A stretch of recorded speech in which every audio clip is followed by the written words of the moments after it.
Bom, pessoal, nessa aula a gente vai falar então como que a gente usa as propriedades macroscópicas para construir modelos de propagação que a gente pode usar para prever o comportamento acústico, né, dos materiais porosos. Ah, bem, a gente falou na aula passada que a gente usa uma definição, uma formulação de fluido equivalente, na qual a gente vai computar uma impedância característica e um número de onda característico, por exemplo, com as propriedades macroscópicas, resistividade ao fluxo, porosidade, tortuosidade, comprimentos característicos, térmico e viscoso, e propriedades estruturais, como o módulo de elasticidade, coeficiente de Poisson e fator de amortecimento. Então, qual é a lógica, né? A gente tem algum tipo de material, uma espuma ou um material fibroso, e a gente constrói um modelo no qual a impedância característica e o número de onda desse material são funções da resistividade, porosidade, tortuosidade, comprimentos e os parâmetros estruturais. As funções, claro, são diferentes, né? A impedância característica vai ter uma função, o número de onda vai ter outra função. A matemática que a define, né? E a gente tem níveis de complexidade também nesses modelos. Por exemplo, a gente tem modelos que usam só a resistividade ao fluxo como parâmetro de entrada, então todos os outros, né, não são usados. A gente tem modelos que usam a resistividade e a porosidade, mas não usam os outros. A gente tem modelos que consideram o material como sendo uma estrutura rígida e, portanto, não usam modo de elasticidade, coeficiente de Poisson e amortecimento. E a gente tem modelos mais completos que daí usam todos esses parâmetros para modelar as amostras, certo? Então a gente tem diferentes níveis de complexidade no que tange aos modelos. E claro, a gente não está num curso de material poroso, então a gente vai ver um modelo simples nessa aula, né, que é o modelo de Delaunay-Pasley, é um clássico, né, da acústica, e no livro a gente tem outros modelos, ou tem pelo menos mais um modelo para material poroso, e aí na literatura tem uma abundância enorme de modelos para materiais porosos. Tá? Ah, então, a ideia é usar um modelo de fluido equivalente. Né? Nós vamos computar aí a densidade característica e a velocidade do som característico. Aqui vale a pena notar, né? Tanto a densidade e a velocidade do som do material, quanto a sua impedância característica, que é o produto desses dois fatores, quanto o número de onda, que é ômega sobre a velocidade do som, tudo isso vão ser quantidades complexas e também variáveis com a frequência. No entanto, são propriedades do material. Elas independem de como que a nossa amostra porosa está montada. Quem que vai depender, né, então, de como a amostra está montada é a impedância de superfície, o coeficiente de reflexão e o coeficiente de absorção. Esses parâmetros, densidade, velocidade do som, impedância característica e número de onda característico, são independentes de como o material está montado e eles vão ser, então, funções aí das propriedades macroscópicas, né, resistividade, porosidade, etc.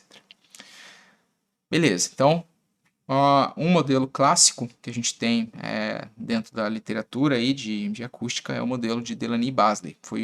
Não foi o primeiro modelo que a gente teve, mas eu acho que é um dos mais conhecidos, né, por todo mundo.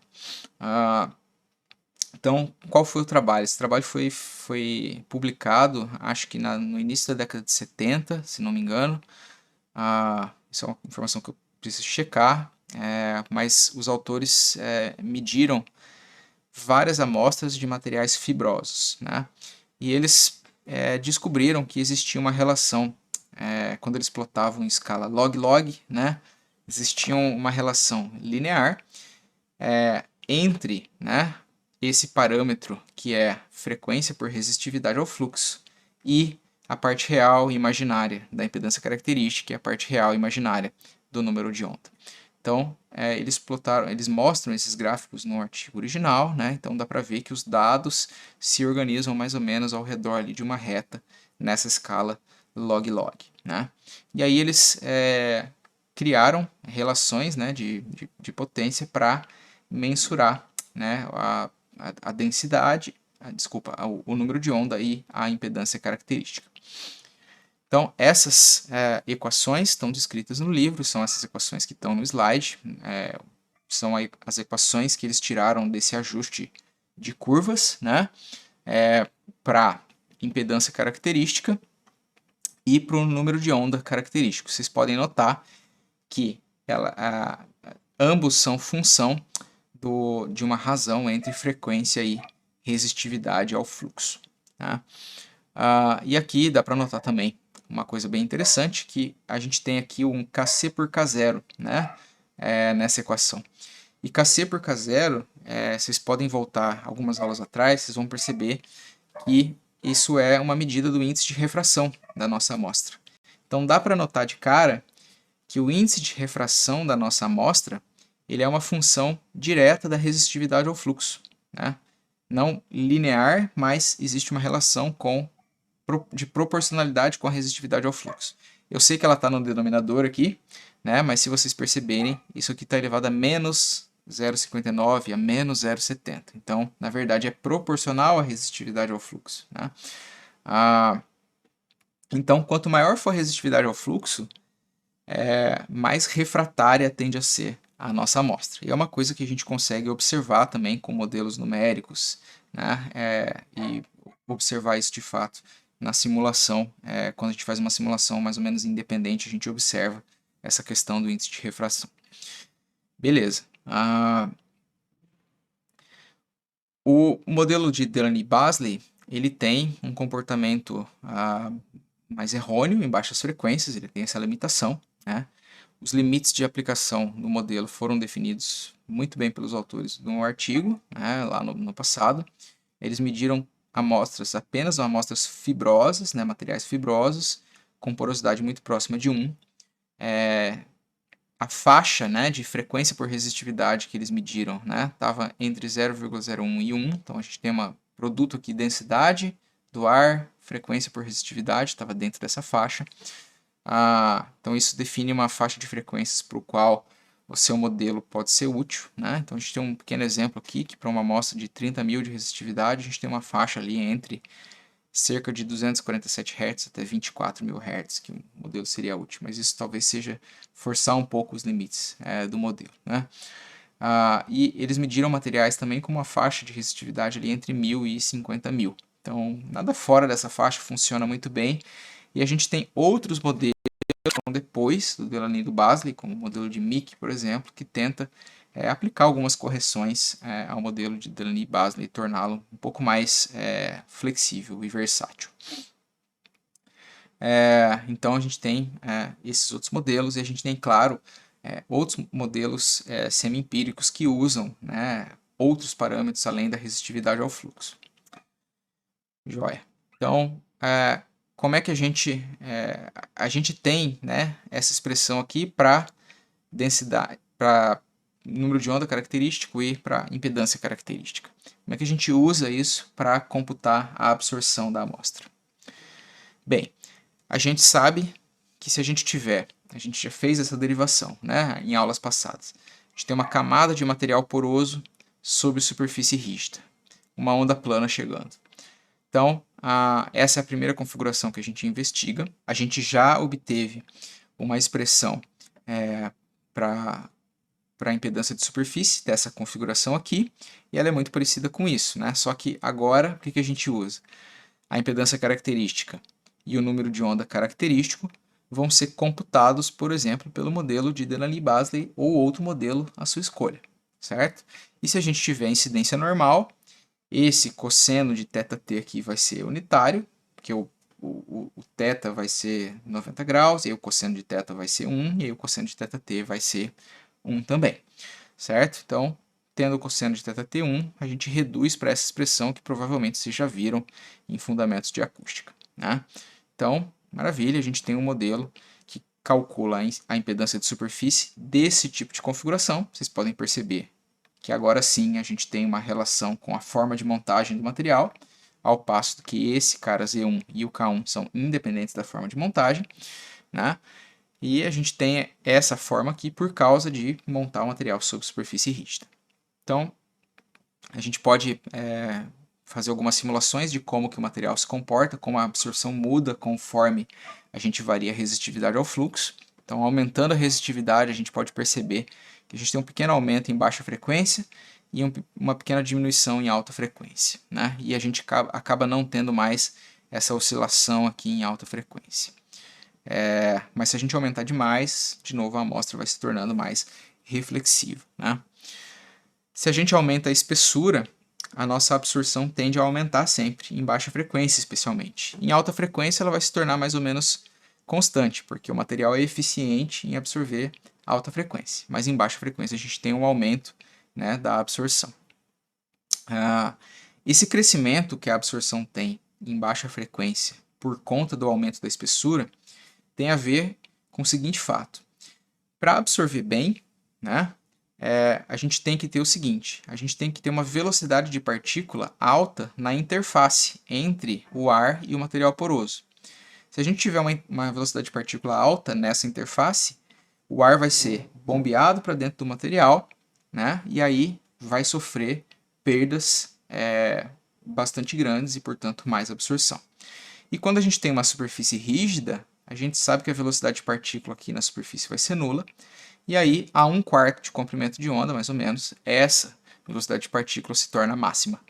Então, a gente tem que colocar um material suficientemente espesso para ele cobrir essa faixa aí de 1/4 de comprimento de onda. Isso é uma regra, né, do dedão aí para nós.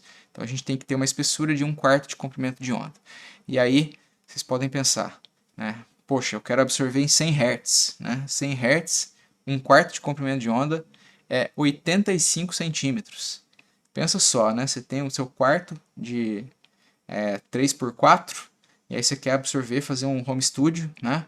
Você vai ter que usar 85 centímetros de material poroso, né? Ou seja, você ocupa todo o espaço do seu quarto com absorção. Não dá para fazer isso, né?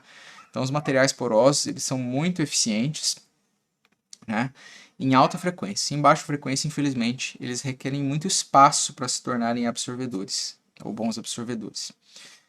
Uma alternativa, né, que a gente tem para aumentar um pouco a absorção em média baixa frequência, né, é usar um gap de ar. Então, ao invés de colocar o material diretamente sobre a superfície rígida, a gente usa um espaço de ar e coloca o material a uma distância maior. A implicação disso é que a gente tem um custo menor, porque a gente não vai cobrir todo aquele espaço com material poroso. Então, a gente vai usar uma amostra mais fina, afastada da parede rígida, certo?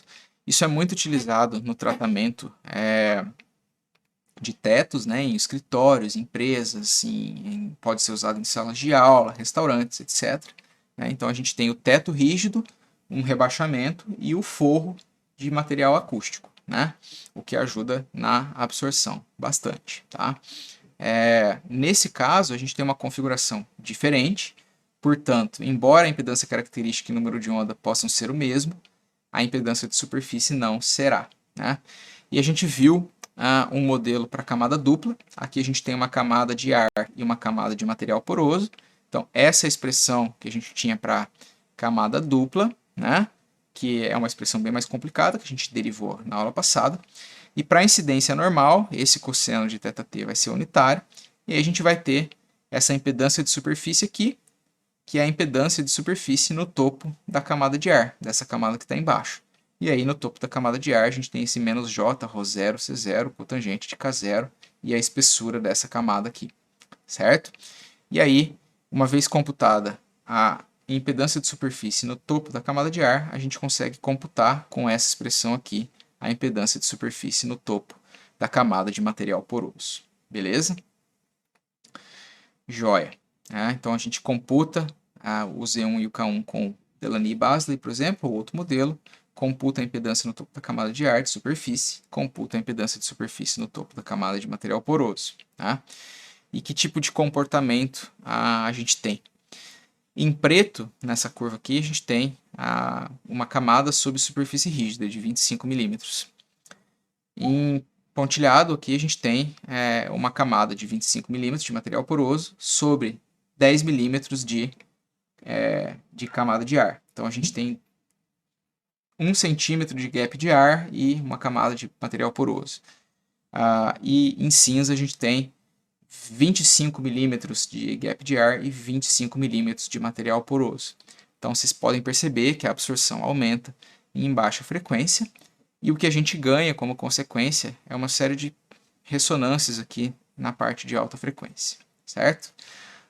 Isso é um pouco inevitável, vem do fato de que vai existir uma ressonância entre a camada de material poroso e a superfície rígida ali no espaço de ar, certo? Mas a gente efetivamente está ganhando um pouquinho de absorção, no entanto, a gente não ganha um absurdo de absorção em baixa frequência. Para isso, a gente precisa, de novo, de espaço, né? Então, a absorção em materiais porosos, isso é muito importante ter em mente, ela vai ser eficiente, mas eficiente em altas frequências, tá? E em baixas frequências, infelizmente, ela não é eficiente. Então, para absorver na faixa aqui de médias frequências, né, nessa faixa do espectro e nessa faixa aqui do espectro, que está até para trás aqui no final do gráfico, a gente vai precisar de outros dispositivos. E esses outros dispositivos a gente vai começar a estudar nas próximas aulas, são os absorvedores ressonantes. São absorvedores que eu consigo sintonizar a frequência e a faixa de absorção deles. Beleza? Então, os materiais porosos são muito bons para altas frequências, mas a gente quer equilibrar o espectro de absorção na sala, então a gente vai precisar de outros dispositivos. Tá bem? Até mais.